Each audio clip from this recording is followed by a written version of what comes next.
through bans. And we're just seeing a very different pick ban to what we saw in the previous game. The Kalista also banned away, the Thresh now banned away too. So we're getting that consistent, the Syndra, the Varus, the Thresh, 3 champions who are S tier in their respective roles taken off the board. And now, Labrov, I'm not gonna lie, making your debut on Yuumi is not very exciting, but that said, it is still a very powerful champion. But this is a handshake that you're gonna see a lot. Trading Ezreal, because that's what the Yuumi is saying we are going to pick Ezreal for the Aphelios. Now, Graves has been locked in. An answer that we see around the world to Graves is picking something like a Nidalee. So let's see if NG is going to throw down, say, okay, this is fine, we'll take the Ezreal, we'll take the Yuumi, and we'll take the Nidalee, or if he's gonna pivot.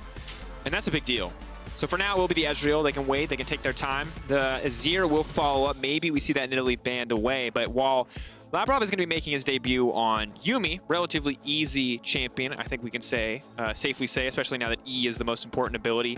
If NG is playing Nidalee in his first game, that is so hard. Okay, I do want to quickly touch on this Lulu that was popped in, however. I really love Lulu with Aphelios. I love Lulu with Graves. I'm assuming it's going to be a mid lane Lulu because you already see the blind pick Azir that came out, and Lulu is one of those champions that can lane across from Azir. Not contest him in any of his wave clear, but can survive the lane, can farm, can use some of her range to poke him out, and can build Ardent Sensor. And a Lulu with Ardent Sensor that has a Graves and has an Aphelios is going to have a good time. If there was a third party that sold Ardent Sensors, I'd be convinced you were sponsored. I feel like every time we talk about League of Legends, I'm talking about Umbral Glaive and you're talking about Ardent Sensor. The item is busted, Drakos. Ardent Sensor is so cost efficient. It is 23 gold and it gives you like every stat line. It's not 2,300. It's 23 gold. You buy 8 of them out the base to start. Regardless, it's super powerful, and we can look at that more in the game. We're going to get the opportunity potentially to see 2 of those Ardent Sensors with both a Lulu and a Yuumi. But for now, the J4, more comfortable jungle pick, taken away. The Olaf also limited. The Wukong as well. And I'm ready, honestly, to see how this top lane matchup shapes up. While we have a good idea of what's going on in the bottom lane, 2 top laners who were, I think, the strong points for their team when we look at them last split. Yeah, but Ornn has still slipped through the bans, and I still feel that Ornn is on that pedestal. Like, nothing has really changed. Ornn is still a giant issue. So if he slips through, that kind of feels like the easy answer for me when you already have a Graves, when you already have a Aphelios. You don't need more damage up there. You can just pick the Ornn. I mean, it's a similar story with the Azir Ezreal comp. Maybe we just get the full-on tank matchup. Maybe that's the evolution of both these lineups, is that old man Odoamne and old man Cabochard take a back seat while the kids go play in the yard, you know? We'll have to find out. The Heimerdinger hover over is cute. Innaxe, you know, he spent his time in the LCL. He's no stranger to this champion. Are you scared? I'm nervous, yes, but it will be the Zoe, which confirms the... I wanted the Lulu mid. I know. I'm disappointed now. It's fine. Zoe's fine. Not nearly as... Actually, Lulu mid is hella boring. I don't know why you'd be excited about that. She just sits there and waits. So when I was watching NG, I was peeking in on him, trying to see kind of what he was going to bring to the table for LEC. One of the things that I noticed is his...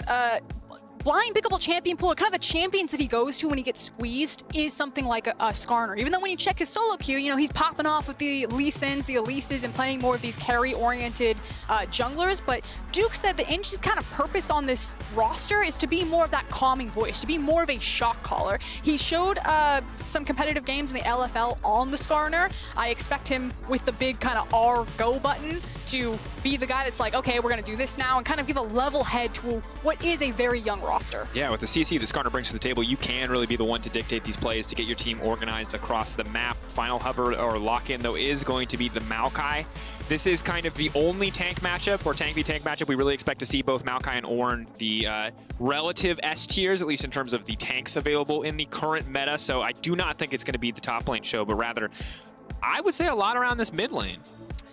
Oh boy, when you have Ornn versus Maokai and then you jump towards Azir versus Zoe, I'm like, it's gonna be a long one, Drakos. This is gonna be, we're farming. This is Skarner and Graves. You can't see me, but I'm doing that thing where I don't look excited. But that said, I'm generally very excited for these games, and I'm hoping that you're wrong, Froskurinn. History, compositions, draft, all of this would dictate to us that you would be correct. But it's the LEC, and something crazy could happen. It is time for Vitality versus Schalke No Fear.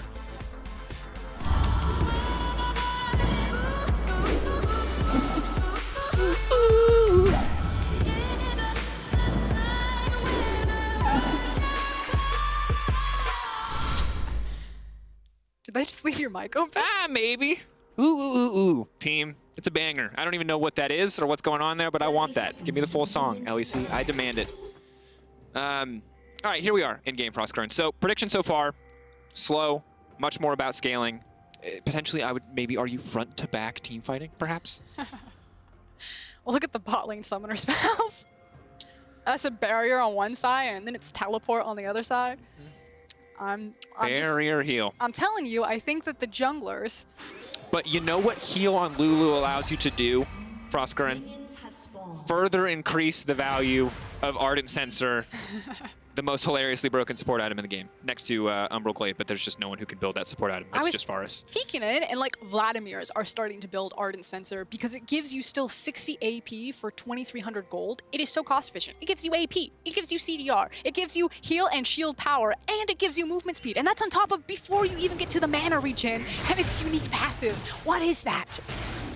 Someone's going to build it on a very bad champion because of how enthusiastically you're selling it. But you're right, it almost never feels like the wrong choice. And as we check in on this bottom lane, I'm curious to see how the full Greek Labrov comp bottom lane does, but also how Nukes does. Sir Nukes a lot, player with a lot of strong history in the regional leagues, but last time he was on this stage, I distinctly remember him getting absolutely bodied by Caps' Zoe. He played Zyra and he died 7 times that game.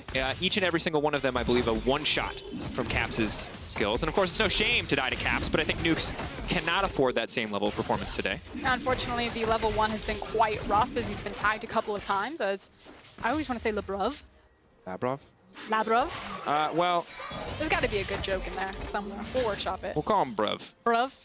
No, I think that's... We'll give him Labrov for like a few weeks, just like I called Razork Razor K for like a month. I'm not going to do that one again. He ended up winning Rookie the Split. I felt bad. That's what made you we'll respect the name. No, we expect this to be pretty quiet and pretty slow. If there is going to be any action, if, again, you can get Abba's flash early out on this Zoe, and then Milica can have kill pressure on Azir at level 6 when he does have the swoop-de-scoop, as I like to call it.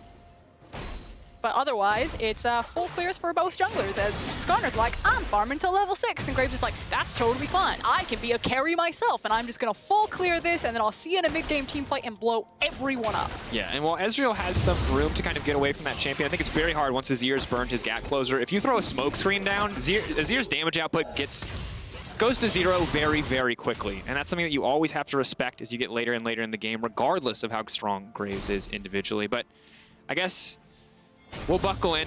You guys are already at home, so get comfy, grab your snacks. We're waiting for level 6, because while Graves is going to scale, can get more items, level 6, he's not going to do much in terms of the CC department. But our boy Skarner, an NG in his debut game, he can make some plays happen with this Predator. Okay, but we can kind of talk about what has led the jungle development to this course of action.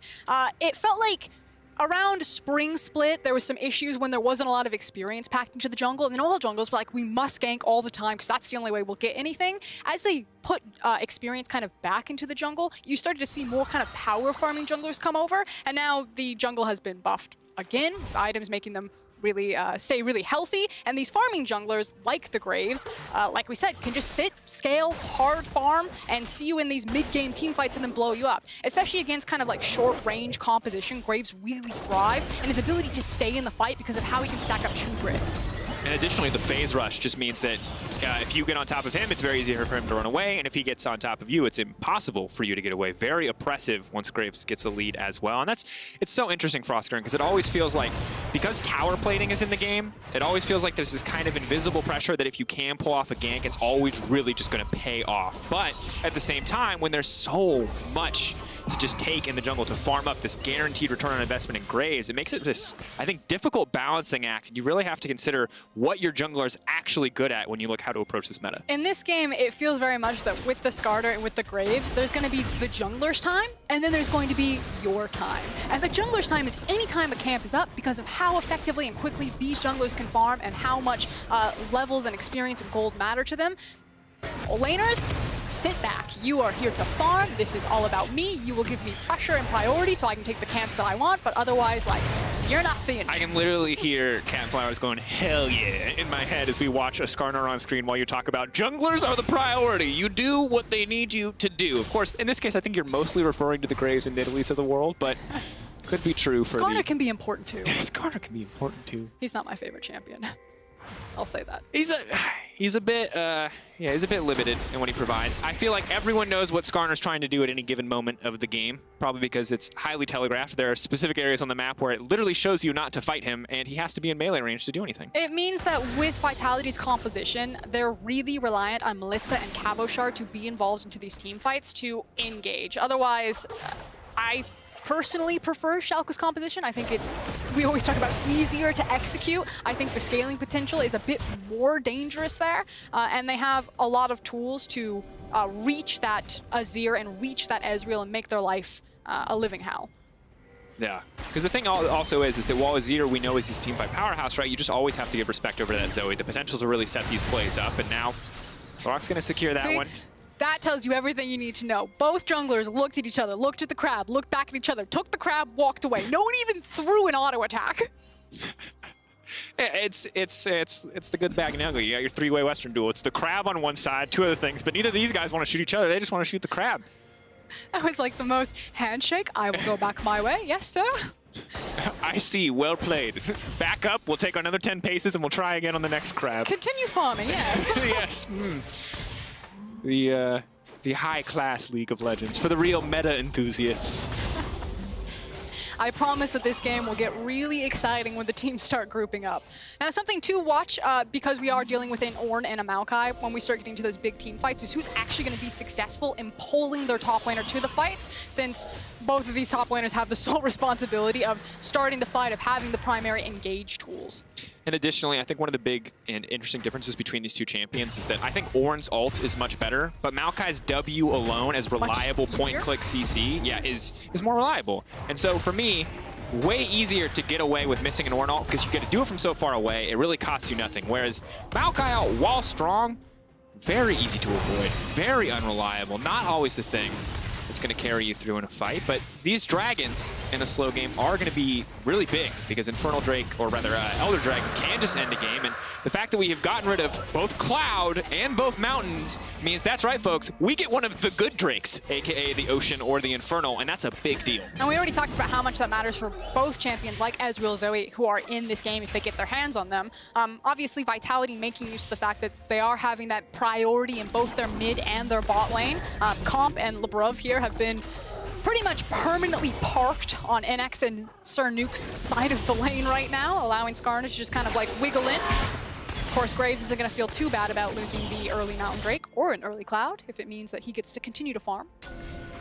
Absolutely. And you can see 59 to 56. Of course, Skarner just a ludicrously fast farmer. Graves is fast as well, but I think pretty hard to beat a Skarner, especially when there's a cat attached to him. And that looks like we might see some playmaking here on the top side for Froskurinn. Yeah, and it means that we get to talk about one of the cool combos of Vitality's comp is putting the Yuumi on the Skarner, which obviously empowers him to be more of a threat. Uh-oh.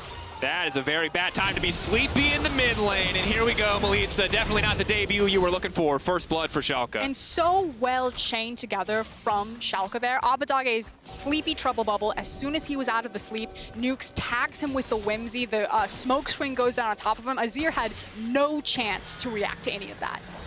Yeah. Good execution here. And of course, Schalke with a lot more time to play together as a full lineup. It's not surprising to see them execute. But also, I think for Milica, just on the one hand, unfortunate timing. Choosing to commit to that trade at the exact moment. He thought maybe that Predator Yuumi'd up Skarner was going to come save his life, but all of Schalke was in position to respond. Luta now returning to the lane. We'll get the heal to balance out the stolen Ignite coming in from Abbedagge, and we get a bit of a reset here. The Drake's traded for the kill. No real big advantages past that. Top lane relatively even. Bot lane a strong point, though, for Vitality, as, you know, Aphelios just forced under this tower pretty consistently and not able to keep up with CS. I do like how you use the word reset, because it did feel like we were watching Vitality set up this type of play of playing more towards the top side, teaming that Yuumi up with the Skarner, but with Milica going down in that mid lane, it kind of pumped the brakes a little bit, but now back on track, back on the road. They use the TP, they move the Skarner over there, they already have Yuumi and Ezreal, and they're going to pick up the Herald. And I like this. I think there's a lot of teams who, when a play fails, they'll give up on it entirely, and there are teams who will try too hard to force it again, but it feels like Vitality still recognize this is still our opportunity. As long as we're here, as long as we've got pressure on the side of the map, we can make it happen. And as a result, they're going to get the Herald uncontested. They will have to give up some of their bot side advantage, as it's very likely that Lulu and Aphelios will get a few plates here, but not going to cost them too much overall, as Ezreal is still quite far ahead in terms of farm. Now, Cabochard is walking to this tower. It's still relatively difficult to deal with Ornn as he uses his ult to clear the wave. Now Lurox is here too. The fact that he can go unstoppable, though, makes this a very difficult gank to pull off. No warrior yet coming in for Lurox either. The Caulfield's Warhammer is just 25 AD, whereas the completed warrior is 60. So a very big difference in itemization to where the Graves would actually like to be. And now we see, honestly, a flawless use of the Rift Herald. Now, that's not the biggest deal. Most teams are pretty good at using it now, as they've gotten used to it in Summer Split, or in Spring Split. But the fact that this team, who is playing their first game on this stage, executed it flawlessly is nice to see. And this could be a type of game where comp on this Ezreal, again, we talked about how Schalke do have tools to try to deal with him, Odoamne in particular to get back there. Lurox, if this Graves gets super fed, is going to do great long-range damage with the ultimate, so maybe you set up the W with the Maokai, you throw the Graves ultimate across of it, Innaxe can fight front to back with the Aphelios, but like, if you don't kill Ezreal, the longer he survives, the more damage he does, and getting fed all of those plates, you could see a setup where Azir zoning farm and Comp and Yuumi do carry this game.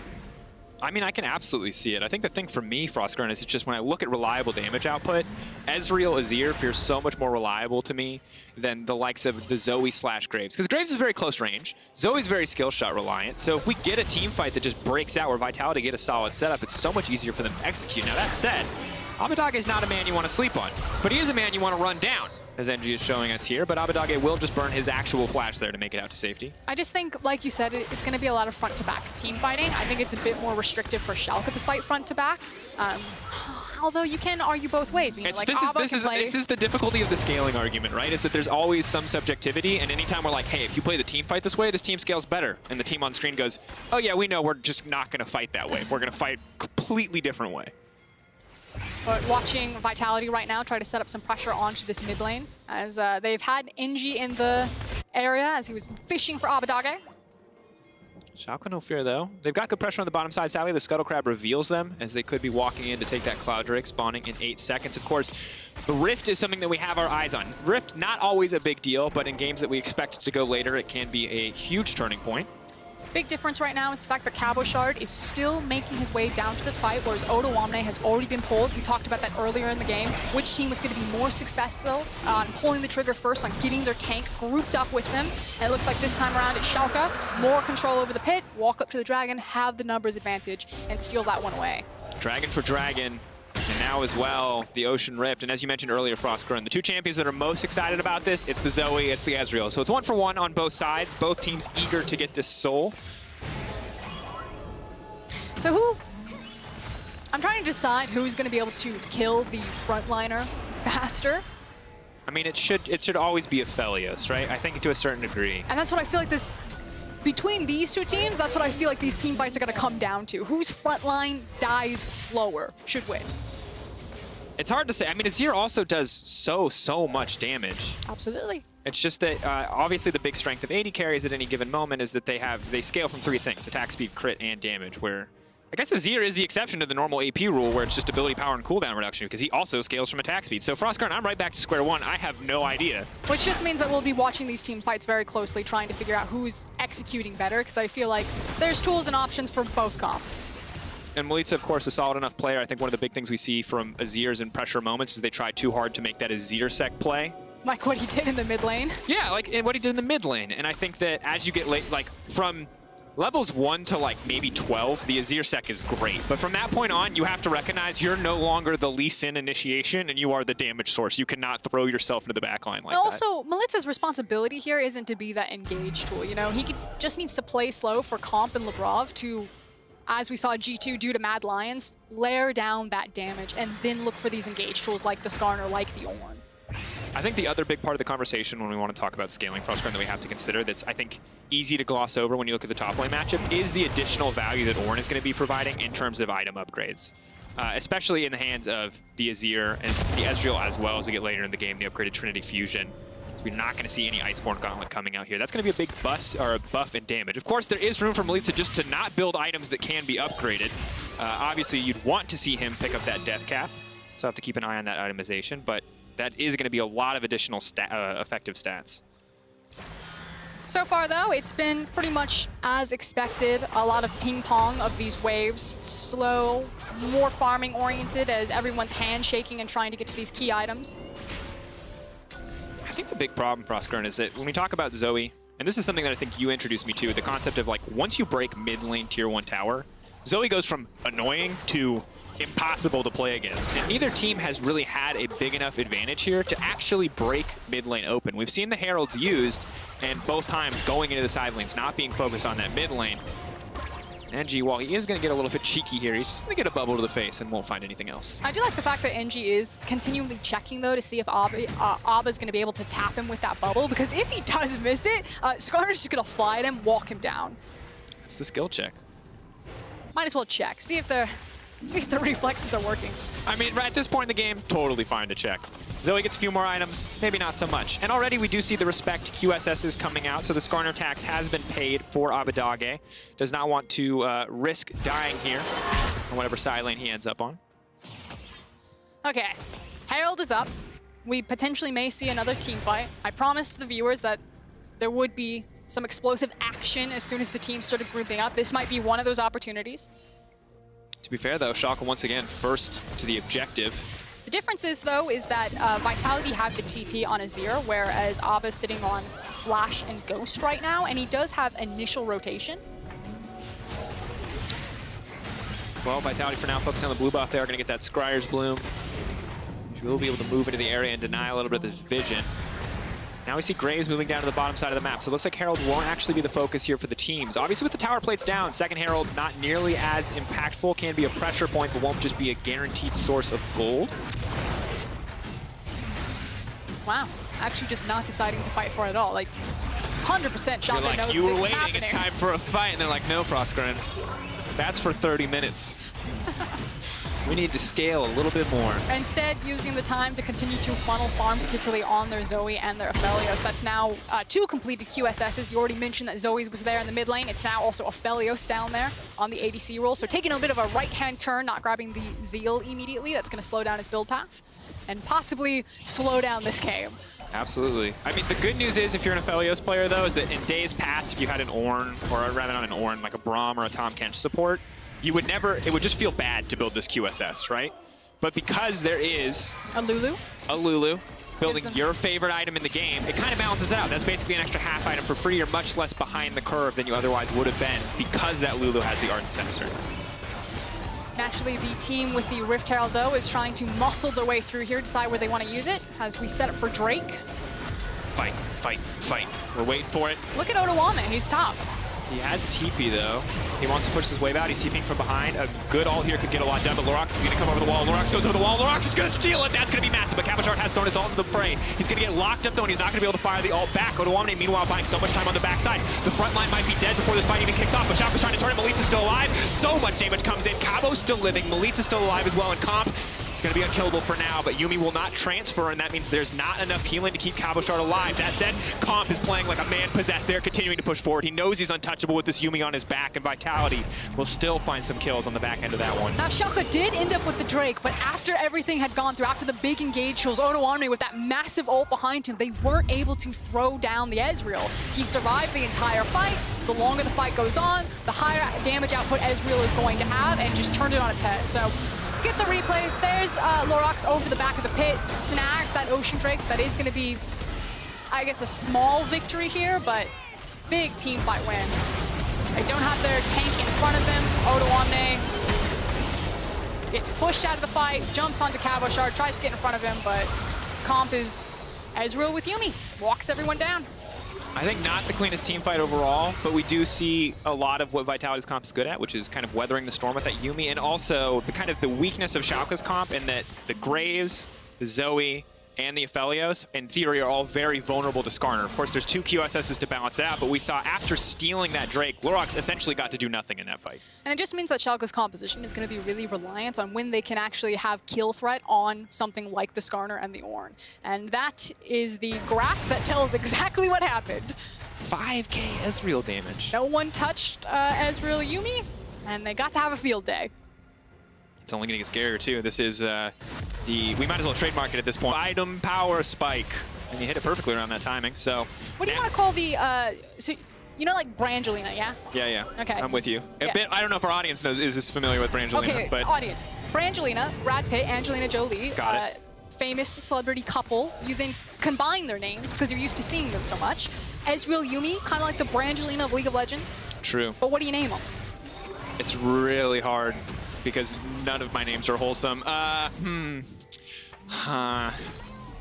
Froskurinn, you're putting me on the spot. Let us know on Twitter. That's the easiest out. You pretend like it's a community poll. Let us know on Twitter what we should call the Ezreal Yuumi bot lane. There has to be an absolute banger out there, and I'm sad I can't think of it on the fly. We may also not be able to say it on stream. That's true. Almost definitely true. But anyway, Vitality pushing in. They are going to break open the mid lane. They'll use the Herald as well, so they should get potentially an extra charge, depending on how many resources Schalke want to commit here. And suddenly Vitality looking pretty damn fine in this game. 2.5 items on the Ezreal. Bits and pieces here for the Azir, but he's getting closer and closer to 3. And you've got double Ornn upgrades on the Ornn, which means items for his allies are not too far away. Everything going smoothly on the Vitality side of the map. Yeah, you also got the Righteous Glory and the Yuumi now on the Skarner. You already talked about the threat that Skarner and zone control he's able to provide when he just sprints at you. He doesn't even have to catch anyone. He just has to zone them away from the fight. Again, it feels like Schalke are going to be really reliant on having kill threat on NG, that when he does run at them, that they can actually walk him down. So I do feel like this is almost like an arms race between the tanks and the front lines. And my concern for Froskurinn is that I want to, just taking a look at Lurox's itemization, I appreciate the Dusk Blade. You know, his job is in theory to kill Abbedagge, or not to kill Abbedagge, that would be rude of him. It's to kill Milica, you know, it's to kill the Azir, it's to kill Comp, it's to kill the Ezreal. I get that, but he doesn't get to kill those people unless the tanks are gone. Like, this is a game where I feel like I really would have loved to see the Black Cleaver. I would have loved to see more armor shred to set up Aphelios to do more. Instead, he's that very selfish, kind of very aggressive Graves build, but because there's so much armor on the Skarner and the Ornn, he's not going to really be any threat to that front line. I mean, I agree with that point, but if he does manage to find Azir or Ezreal, which very hard, very slippery All champions. I'm saying is all 3 champions have dashes, but can you tell me at home whose dash is the shortest? It's the Graves.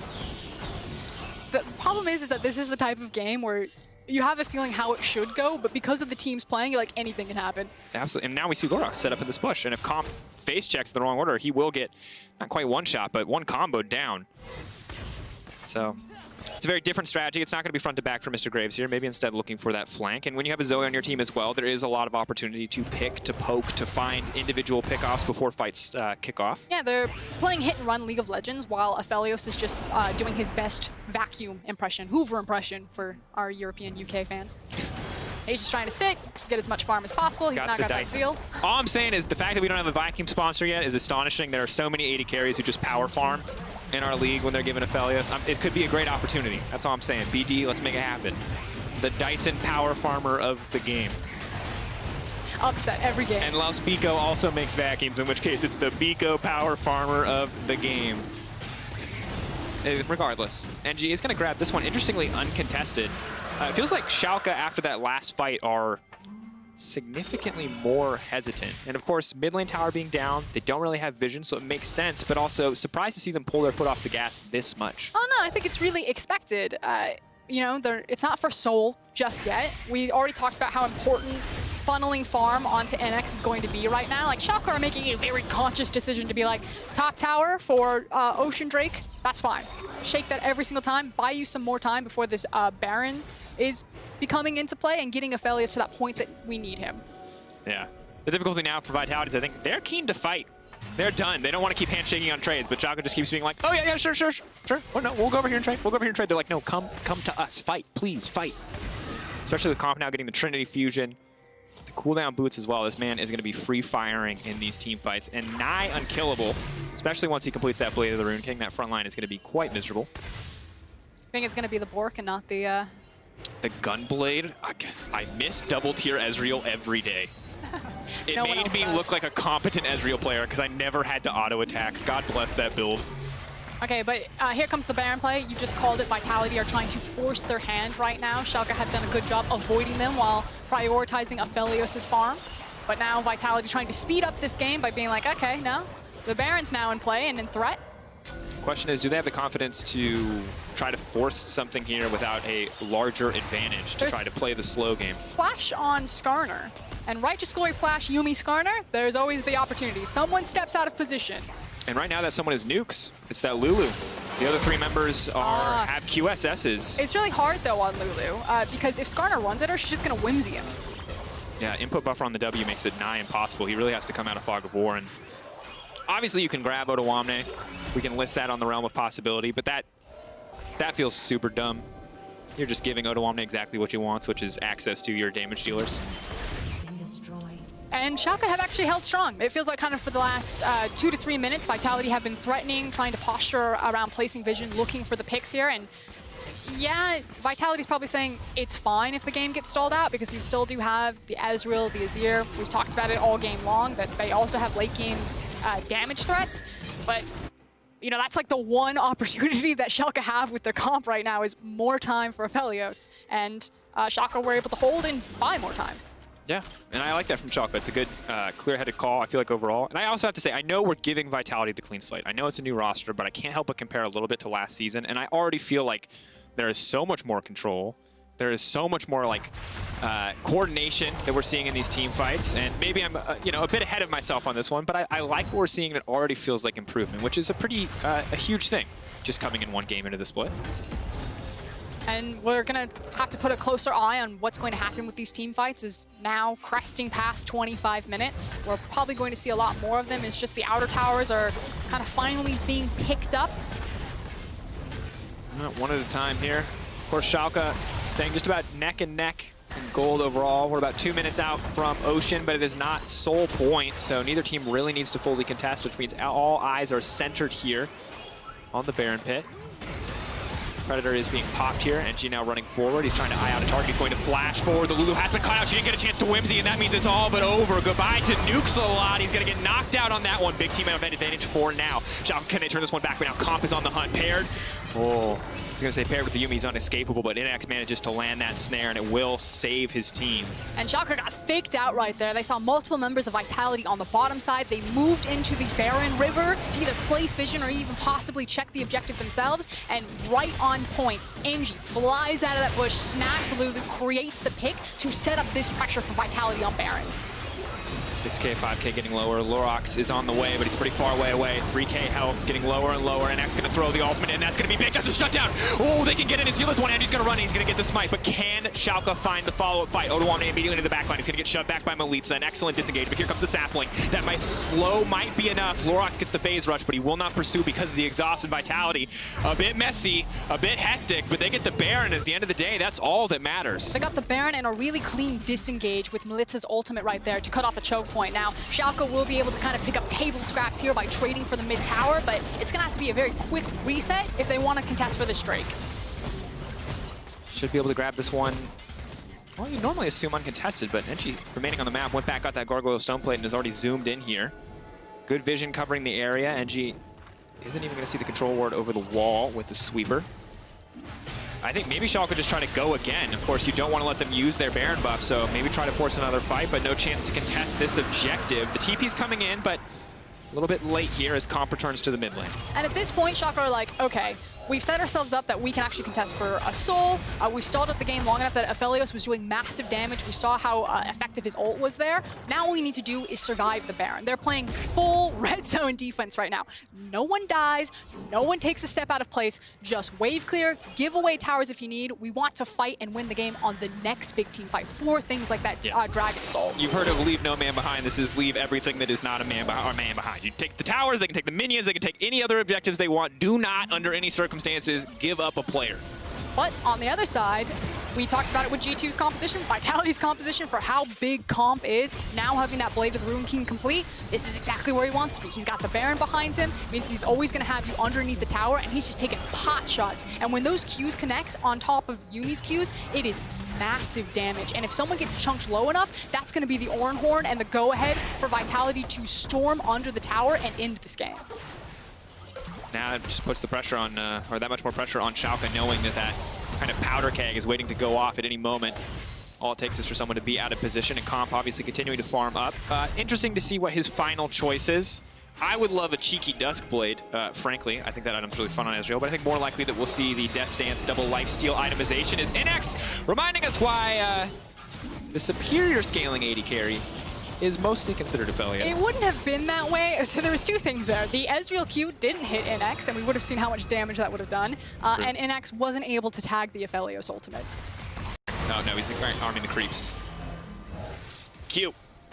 All right, well, he's 0 for 3 since we've been really taking an eye on these Qs, but the ult will... Never mind. Unlucky. Stop cursing him, Drakos. I'm absolutely just let the man cursing him. He's just going to play. Sit in the tower. Innaxe, though, still stepping forward with a lot of confidence. Has to give a lot of respect. Obviously, you can get the Whimsy, you can get that movement speed steroid from Lulu, but you don't quite have the same amount of reliable safety, and you have to respect the Ornn and the Skarner in these fights. And unfortunately, it feels like Vitality's Baron has now teetered out here. Not being able to tag that damage, you know, missing a lot of damage potentially with a lot of these skill shots going wide. The fact that some mistimed resets came in, that, you know, all of Vitality weren't consolidated to really push with the Baron. Schalke kind of wiped their hands and be like, that was pretty painless, actually. We survived the Baron, only lost, I think, 2 structures, continued to pick up massive damage. The Death Stance is now completed on Aphelios. Feeling good. Absolutely feeling good. The additional crit cloak as well, so he's up to, I believe, 70%. It's only 20% on the crit cloak now. Additionally, remember that they won the Ocean Drake in that last exchange. It was kind of their consolation prize, which at the time seemed like a bad deal, but now that Vitality have failed to get any greater advantage of the Baron, is great. They're on sole point. If it chooses between trading Dragon or Baron, Vitality have to be willing to go to the Dragon to contest the Ocean Soul. Wait, Schalke fans have been here, and True. I feel like there's a little bit of fear because Schalke games get extended, and the longer they go, the less consistent some of the macro decision makings have been made around really important objectives like soul points, like elders. So I'm glad that we're gonna, you know, trial by fire Schalke in their first game back. Room to showcase improvement, Froskurinn, I think is how much more polite can we get that phrasing. But Milica now, of course, with the upgraded death cap, pushing here on the side lane. Both teams more than enough tools to win a fight. It's just about trying to spend all their effort to find the perfect battleground to fight it, to find the perfect setup. Now, Odoamne does have to be careful here. He is very tanky, but could get picked off. He will just throw his ult out, try to buy a bit more space. I don't think they're going to commit onto this one. Ornn coming in, and Innaxe going to throw his ult out. Big damage to chunk out to start the fight, but it's just going to be the tier 2 tower and a lot of resources burned from both sides.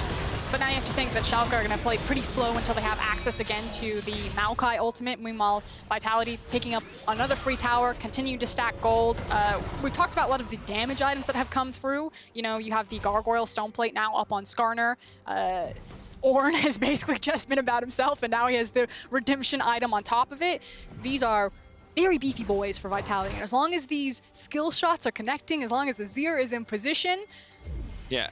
We were talking about range supports being the meta in the bottom lane. We just forgot the top lane are also just melee supports, because we're going to get Locket and we're going to get Redemption for both of these guys. And that's going to be huge shields in the team fight. And that's going to, a lot of the poke that Zoe wants to bring to the table, if they can start a fight and catch her out, her damage is just not going to be relevant when it can all be immediately blocked out by those 2 items together. Okay, so everything is up for everyone. Virtually everyone has flash, everyone's got their summoner spells. The Maokai ultimate has backup. This is it. This...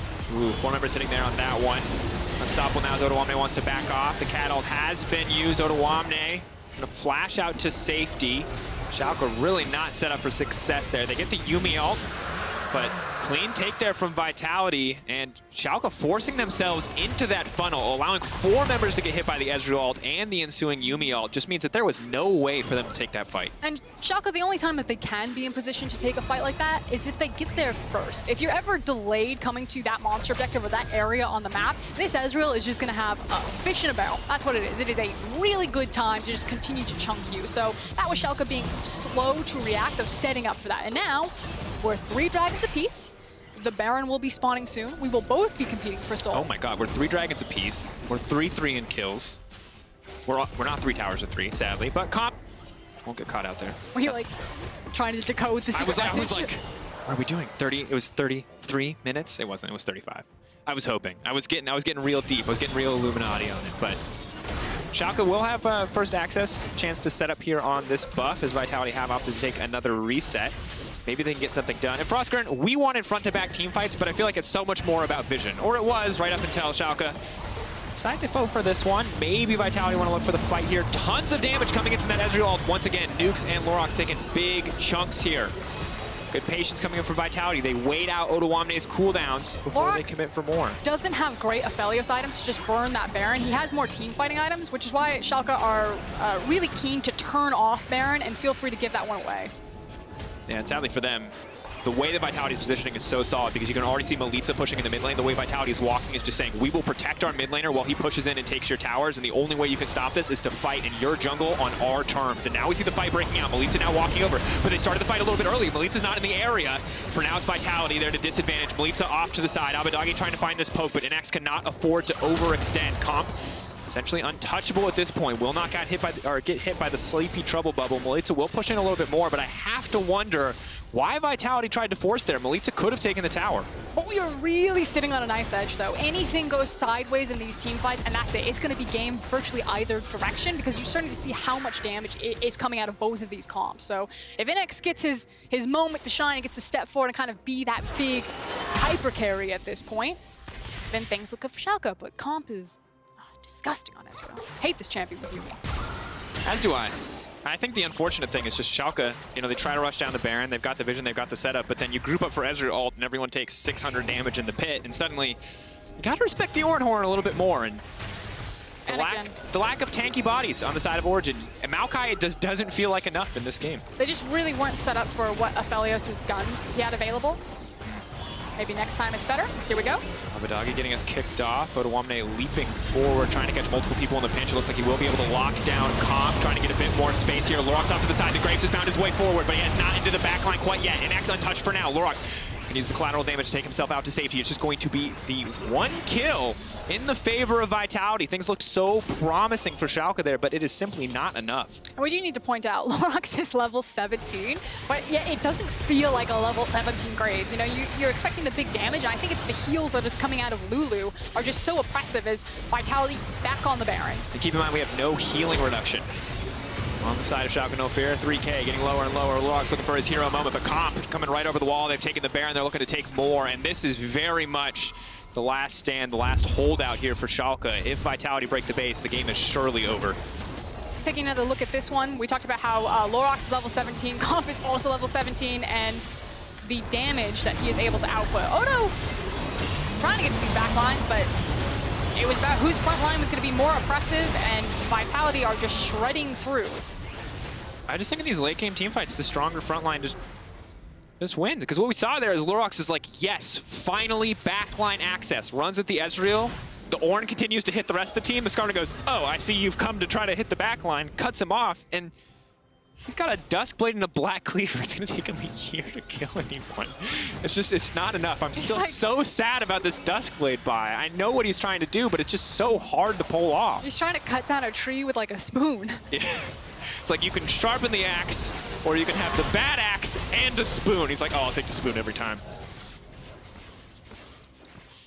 Soul, 26 seconds. Of course, now 4K gold lead, but I think more importantly, the Baron buff and the Dragon Soul. 20 seconds. They're not going to be using the Baron buff to put a ton of pressure here into the mid lane. Instead, it will just be Milica on side, throwing a few waves up, demanding a bit of a response from Schalke, and then Ocean Soul in the eyes of Vitality.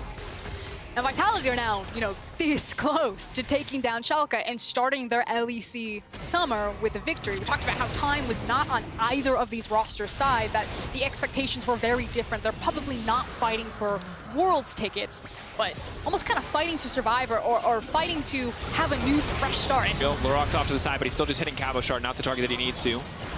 There it goes. The team fight. We said fighting for their lives, but right now Schalke can't fight for anything. They just have to give objectives up left and right, and I'll be honest, for Vitality, I'd like to see a bit more proactive, kind of aggressive play. Now that the ball is in their court, I would love to see them really force on this, but they can just wait and play the scaling game. Go for Elder. They've got so much poke. They've got so much agency on this map. It's fine. Play it slow. The composition is just really hard to deal with. I feel like from Schalke, you're going to start to see some desperation here. And that's probably going to be with Odoamne looking for a really deep teleport flank. And that might be the hill that Schalke die on.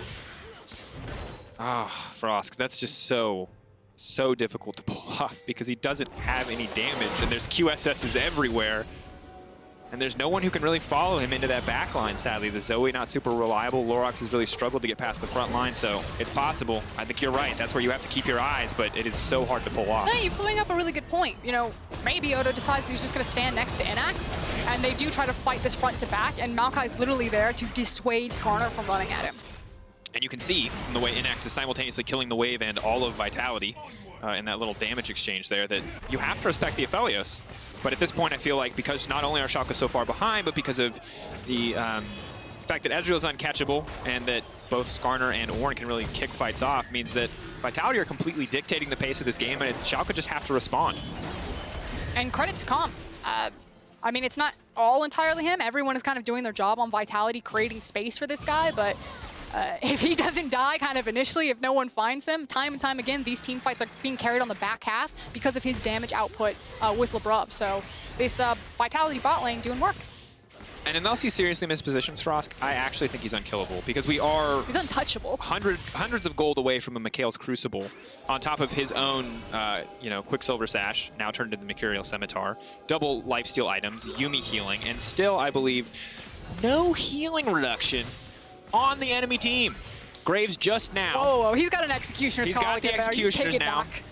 But remember, Graves hasn't been hitting the back line, and that's been one of the big problems in the first place, so I'm still, I think, rightfully concerned. You gotta go through the front line first, and here we go. Odoamne trying to kick it off. Big damage now coming in from Innaxe. He's going to get used to the QSS. Odoamne taking a ton of help there, but that's going to be the blue wall now coming in. Inferno not going to be enough. Comp still unkillable. Absolutely. Abbedagge has to run for the hills, and this is just a slaughter. Comp playing with his food. He can leap forward whenever he wants, but he pulls his foot off the gas. He sets his sight on the objectives, and Vitality are just dominating. They are unkillable. NG didn't take any damage. Look at his full health. He just ran and Innaxe completely zoned him from the fight, and now Vitality are on the base.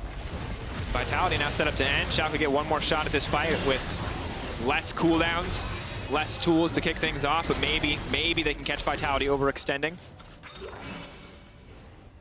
Oh, Frosk. 42-minute game. You called it. I mean, it was pretty obvious. I don't, you know, I'm an expect the unexpected kind of guy. And I always get scared. This is an expect the expected kind of game. I get really scared in these types of games when they go so long. Oh. Because it really is just kind of one mistake, one misstep. And it feels, I think as a player, it has to feel so terrible, right? Because you know what the Reddit thread says after this game if one person gets caught out. It's like, oh my god, X player, what a clown. Like, unfortunately, right now, there's just not a lot. As we take a look at this team fight, Angie pops the Gargoyle Stone play, and then you've got Odo and Innaxe on one side of the fight, and then the rest of Schalke stuck on the other side. Lurox deleted fairly early on, and again, the damage dealing of Azir and Ezreal. Be on top of it. What else we saw in that fight that is just so oppressive is the fact that because Ezreal has double lifesteal in his own QSS now, if he's not directly threatened, Yuumi just goes on to Skarner, and then Skarner's unkillable. Despite Aphelios hitting him for 6 or 7 seconds in that fight, his health bar was basically full. Gargoyle Stoneplate into Yuumi, that's actually unkillable. Yep. You have to, like, tag him with a bubble and then immediately pop him. Yeah, and I think, really, it's sad to say this because I think Vitality really has been a team effort, but it is all eyes on Comp. We are, and for Schalke, I think it's a similar story, that everyone is just looking at Comp saying, Comp, miss position once, please. We will instantly win this game. Just step a little bit out of position. I don't know if they do, though. Even if you kill Comp, they're still on Azir. That's very true. Well, that's going to be Baron and Ocean Soul, and we're a minute away from Elder. We can get the Holy Trinity. How many dragons are in this game? So many. 7? This will be the 8th. Wow. Surely. Let's not curse it, you know what I mean? Let's just take it for what it is. If Vitality need double Elder to end the game, no, I'm not going to judge. Double Elder, just single Elder. Single Elder? Yeah. One Elder at a time. That's fine. All right. Vitality are, again, fresh start, free from the sins of the past roster. Hell yeah, Complican, very solid. Really showing us the power of this duo, especially once the things like the Varus and the Callista are banned away. And Innaxe, bless his heart, hasn't had a bad game, just can't really kill the front line at this stage. Or can now, but hasn't really gotten the opportunity to do so. Milica pushing in, the split pressure here, really solid. Abbedagge without really getting a chance to respond. Comp I mean, Innaxe just kind of threw everything there. Yeah. Everyone's full health. Yuumi just hops onto him.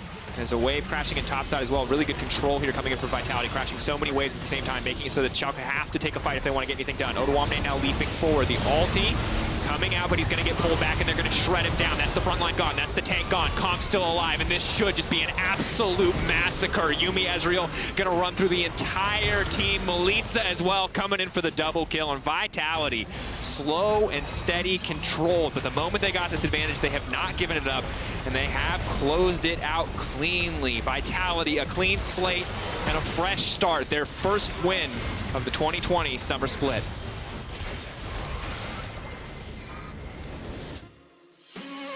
Can't ask for much more from Vitality right there. Huge credit to their bot lane in particular.